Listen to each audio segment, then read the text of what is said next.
It's funky right there. That's funky.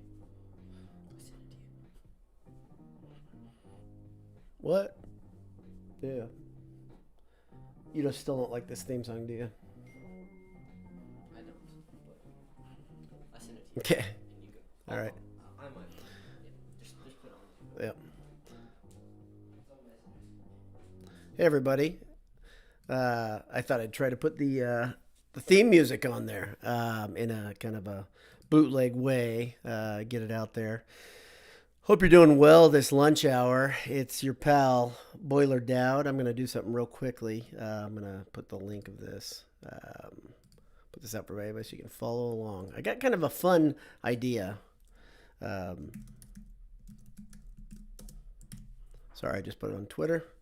So there you go. All right. So thanks for tuning in. If you're here already, appreciate it. Last night, I had a thought, something that makes Purdue elite, and I will. I'll talk about that here in a minute. Also want to want to do a little NCAA tournament preview, Big Ten tournament preview. Nothing too in depth. I want to talk a little bit about some of the football program's information issues, meaning some of the problems that I think they have that are they're real. Even I think the most ardent Purdue football fan could see there's a bit of a problem here. But yeah, let's start out for the reason you came to. Let's go to the Big Ten tournament. Let's talk about that. I had a back and forth with a couple people on Twitter talking about the Big Ten tournament and how I don't really care. I don't have much love for postseason tournaments, but specifically the Big Ten tournament has been something of a I don't want to say it hasn't helped Purdue at all, right? Even the year Purdue won the Big Ten tournament, it didn't give Purdue a higher seed. I believe they had a 4 seed that year. A lot of people thought they'd be a 4 seed coming in. And we've seen it other times where Purdue's had a really strong Big Ten tournament. You know, they've gone to the championship a couple times and didn't get really boosted from it. So I'm not a big I'm not a guy that focuses a bunch on the Big Ten tournament. My eyes are on a bigger prize. I think you know that if you've been watching, listening to this website, reading this website for a long time. I think it's good to focus on the NCAA tournament. If you focus on the NCAA tournament, if you look ahead to getting the best seed, you're probably going to do pretty darn well in the season. Let the chips fall where they may, and Purdue's done obviously a really good job of just playing well during the season the last few years. Need to make the tournament. Too much stock really on matters. It only matters if you need. Yeah. So Damon Smith says people put too much stock in the Big Ten tournament. It really only matters if you need to make the NCAA tournament, right? And Purdue's in a good position. I think they're a solid 5 or 6 right now, unless they just crap out here in the next 3 games. I don't think they will. I have a question. If the Spanish national team in Serbia were playing in the NBA, I have no idea. Somebody asked a question. I can't read their username because it's in another language. The question is something that I'm not going to try to be an expert on something that I don't know. I don't know a lot about national teams or the NBA, so I'm not going to try to do that. Yeah, that's right, Greg. You are me trying to read that question. I literally have no answer, and I'm not going to try to answer that question. So, but let's talk about Purdue could get the double bye in the Big Ten tournament. They could play themselves into it. It's not that big of a deal to me. I'm really looking ahead at the NCAA tournament. I've said for a long time, this year is a bridge year until much better things next year happen. And I think there's going to be next year is going to be pretty damn special, even for an old guy. I think a couple of you guys out there, my age, 45 years or older, you remember a lot of good Purdue seasons, but next year is going to be flat out special. Last night, I just started thinking about something. I was thinking about the coaching moves. I put a poll out there on Twitter, thanks to the 800 of you guys who have answered already, asking who's probably most likely to be canned at the end of this Big Ten season. I had Archie Miller and Patino and Collins from Northwestern. All of them have had disappointing seasons below where they thought they'd be. Minnesota has played a flat-out odd season. Since beating Purdue, they've lost 4 straight. And they've gotten drubbed a couple times, but they've really they hurt that quality of win for Purdue. It's always about Purdue with me. You guys know that. Also, Michigan State has figured some things out. They've won 2 straight against good teams, Illinois and Ohio State. I think they probably will not make the tournament unless the committee kind of breaks its own rules that they said you really need to be 500 in conference. But it's Michigan State, so yeah, they'll probably break that rule, and maybe Michigan State will get in. But Michigan State has their work cut out for them. IU has their work cut out for them. Another team that's not a Big Ten team. Duke is playing well. They've won 4 straight, but they've only beaten 2 tournament teams during that period. Part of their problem is kind of what Purdue has to deal with now at the end of the season. They don't have a ton of upside. They don't have a ton of very good teams in the ACC this year. So the chances of them making statement wins and getting signature wins is pretty hard. They already did that versus Virginia, that's legit good win. But the thing, let me circle back to the coaching conversation and why Purdue basketball is elite. And I mean this. This is something that's special. Number one, I think even if you're a Painter and KD detractor, there aren't many people out there that really dislike Painter and KD if you're in the Purdue Nation. There are some people that aren't big Painter fans. There are some people that didn't love KD. I tend to like both these guys, and the older I get, the more I like them. The more I see things like bagmen being a really important part of the NCAA basketball, the more I like that Painter seems to stay above that fray. I got a question from Ultimate Boiler. Haven't pre-read it, so let's give it a ride. Rothstein, I believe, said he could see Purdue as a top 5 team if everything returns next year. Yes, it was Rothstein. Rothstein said that. Next year, he thinks Purdue could be top 5 alongside of our incoming class. What do I think? I don't think they'll be a top 5 team coming into the season next year. I think they could play themselves into a top 5 legitimately. So Purdue doesn't get the benefit of the doubt very often when it comes into coming into a season. Sometimes they earn their way in. But being top 5 preseason, I don't think there's any way that'll happen. But I could see them being top 10, depending on how they end this season next year. I could see them being top 10 to 15 out of the chute, which I think would be pretty fun. Let's see. Having that sort of ranking scares Ultimate Boiler. And I believe if it's the same call sign, Ultimate Boiler is... and he can tell me right now, he's the guy who was a huge front and center paint crew member. If you're that guy, let me know. You can sound off on that. But appreciate the question. Ron Gable, a buddy of mine, pal of mine. Robbins was out for last night for Minnesota. He's a huge loss for him. Well, Minnesota had this a couple times. But Minnesota, that doesn't explain, I don't think it explains their last 4 games. Even if Robbins was out last night, I don't think he's been out for the last 4. They've just been playing poorly. And this last weekend, remember, they lost by like 30 points to Illinois. Those big losses down the stretch, that makes they make you ask questions about how motivated team, how ready they are to play.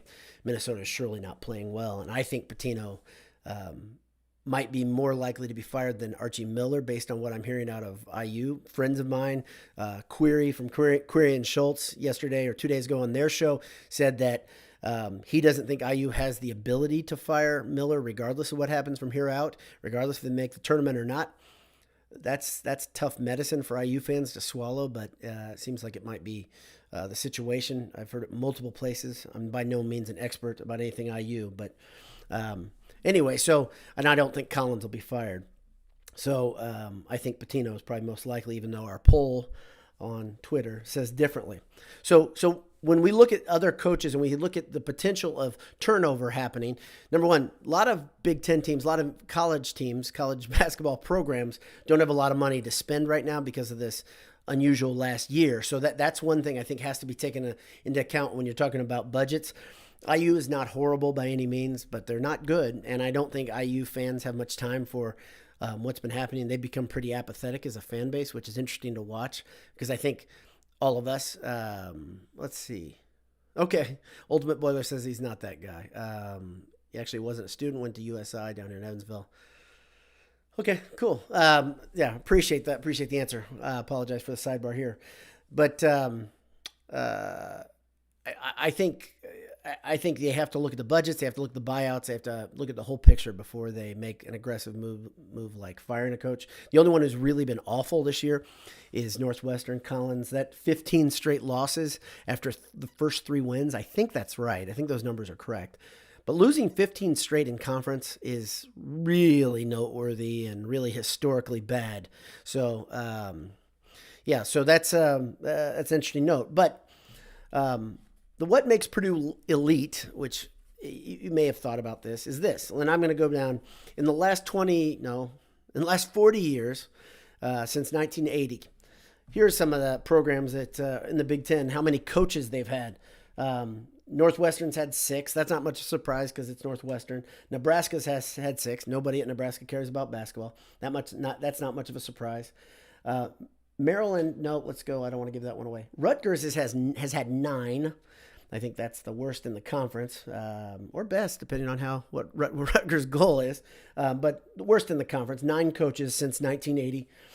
Wisconsin has had 7. That's a little surprising, but really before Bennett came to Wisconsin, they were kind of floundering around as a program. And then you get into there's a lot of teams with 6: Michigan, Ohio State, Illinois, Minnesota, Iowa, all 6 coaches since 1980. And then there's a kind of Maryland has had 4. Maryland's barely a Big Ten team. But then there's an elite class in Purdue in the Big Ten, and Purdue is part of that elite class. Michigan State and Purdue both have had just two coaches since 1980. And it's rare air. It's not just for the conference. This is really, really unusual stuff for a program to have just 2 coaches in 40 years. And I think you can get to the point you can start arguing that Painter is a Hall of Famer. He's depending on what your definition is, he's going to be some sort of a legend at Purdue because just the time he's been there and the success rate. But you had, of course, Heathcote and Izzo at Michigan State, very, very good coaches, and Katie and Painter at Purdue. And here's the other thing, the other note. Both of these programs, of course, Michigan State's been great. Izzo's been to, a lot of Final Fours, had a national title. Purdue hasn't gotten there yet.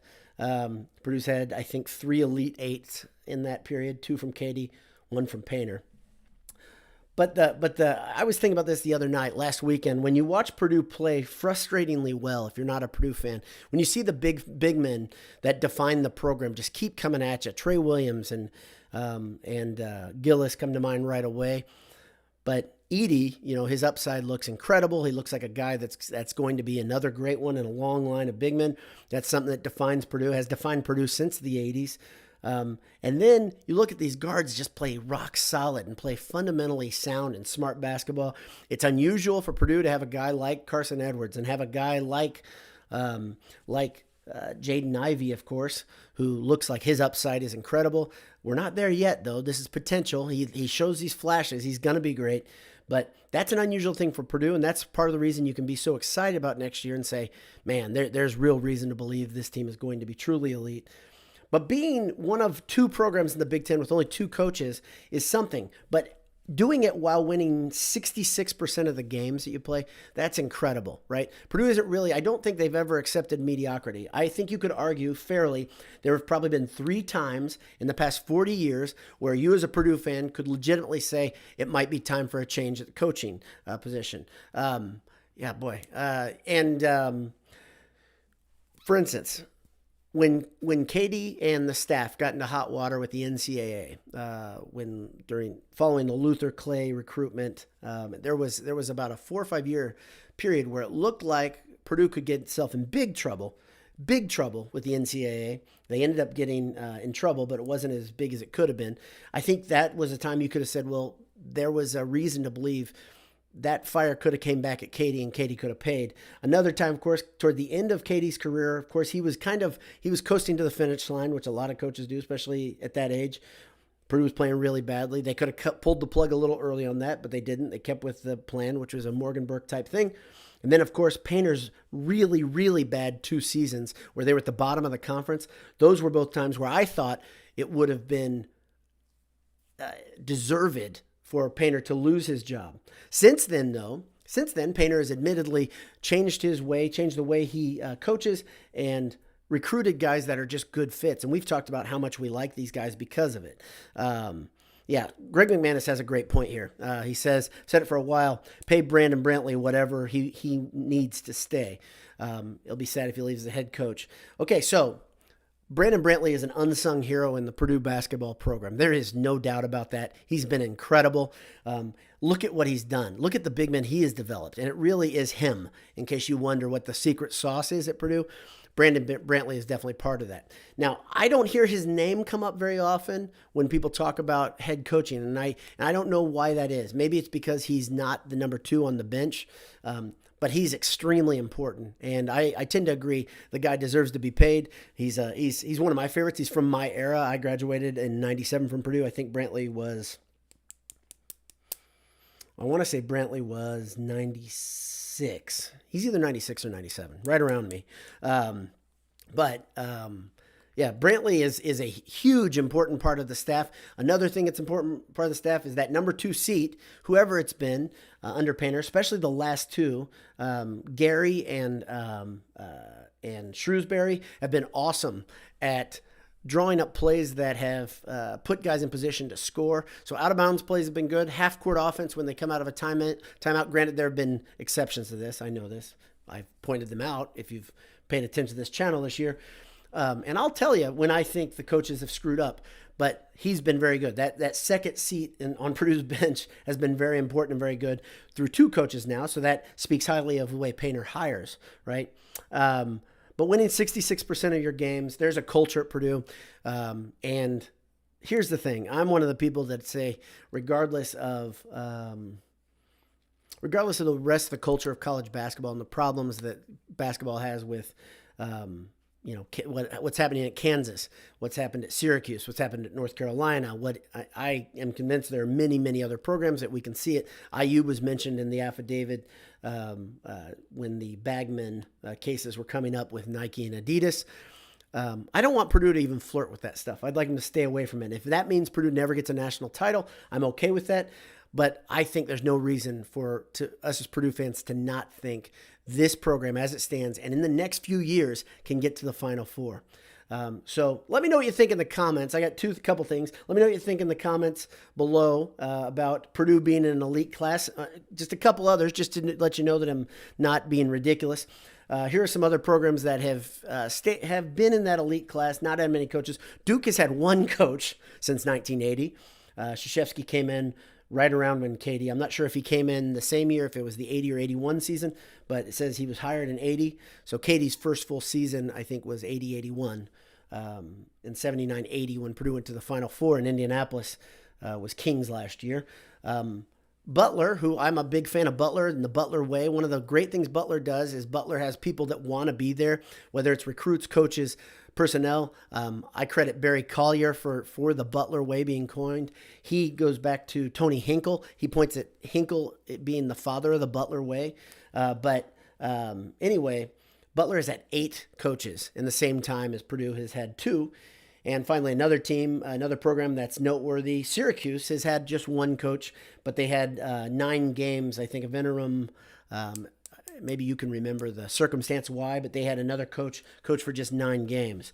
The Well brings up a good point, and I didn't bring it up intentionally. I talk about it right now.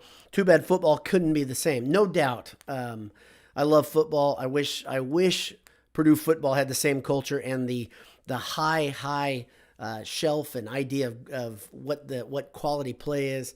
For some reason, we can't string them together. Hopefully, I've said it before. If Jeff Brom could become Joe Tiller, if Jeff Brom could become even Pat Fitzgerald, if Jeff Brom could become Barry Alvarez of Purdue, if he could become the Hayden Fry of Purdue, meaning, a guy who sets a new standard, if he could become the Kirk Ferentz of Purdue, any of these guys would be good. I'm not trying to say that they need to be in the level or class of Ohio State or even Michigan, who is rungs below Ohio State. That's not what I'm saying. But when you look at those middle conference, Wisconsin, Michigan State, Iowa, Joe Tiller at Purdue, of course, was one. I think now I put Fitzgerald in that at Northwestern. But if Jeff Brown could become that guy, one who stays around and really changes the culture, and Purdue becomes a team with a lot of identity, it'd be awesome. one thing I wanted to talk about, I'm going to come to it right now, but before I do it, I want to thank our sponsors. I want to thank Gridiron Metalworks, Derek and company, and now Paul, Gridiron Metalworks and that team. They do a great job. Check them out, gridironmetalworks.com. Enter Boiled Sports at checkout for a special gift, a Purdue gift. Of course, Martin Vintage. They've been with us for a long time. It's a Purdue couple, a Purdue family, making Purdue gear. Nice stuff. MartinVintage.com. Enter Boiled at checkout for 15% off. And, of course, AJ's. EatAJ's.com. If you're going to go to the NCAA tournament at Mackey Arena, go to AJ's, grab a pint, watch some of the other games. What could be better? Nothing. That's right, nothing. Anyway, EatAJ's.com, our friends at AJ's. More Boilermakers sponsoring us, and we love it. We appreciate them. But back to the football, real quick football bite here.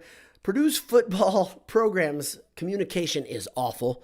I think anybody would agree with that. I think you can laugh at it and think it's kind of cute, as I do sometimes, meaning Jeff Brom, he just loves not telling anything, keeping everything close to the vest.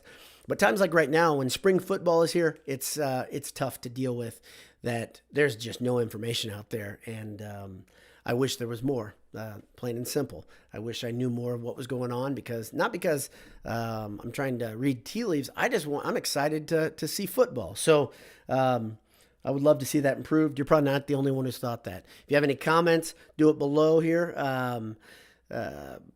In the comment section, make sure you subscribe, hit the subscribe button, and hit that bell. And I'll tell you why you want to hit that bell, because I'm doing more and more of these live streams. You can see there's a record of it now. Look in the feed. The good news is you guys are watching it. I appreciate it. Let me know in your comments what you think about this format. I'm getting better at it. I figured out how to set a timer today. See, I'm all grown up. So look forward to hearing your comments. This went a little longer than I thought it would. It's noon. You got to get out there and get a burger. It's lunchtime. Thanks for tuning in. Have a great day. God bless you. Hammer down. And one more thought to close with. The idea of Purdue being elite next year, as Ultimate Boiler saying, is a scary thing. It's exciting, and it's real. There's a reason to be optimistic. And I'm not the only starry-eyed, gold-colored glass-wearing Purdue guy who's saying this. Next year's going to be a lot of fun, and I'm excited for it. But this year, in the meantime, we got some basketball left to be played, and we are closing in on the tournament. One thought I have for you is we've been going through the longest winter in the history of man. For me, the signs of spring are the NCAA tournament and the Masters in Augusta. That's something that shows life is coming back. And coaching my daughter's soccer team is another one in recent years. That's been something that's a sign of spring coming. Well, none of that stuff came last year. So in turn, we have had a year-long winter. And guess what, guys? Winter is almost over. Finally, thank God. Praise our Lord. Have a great day. Hammer down. God bless you. NCAA tournament's coming, guys.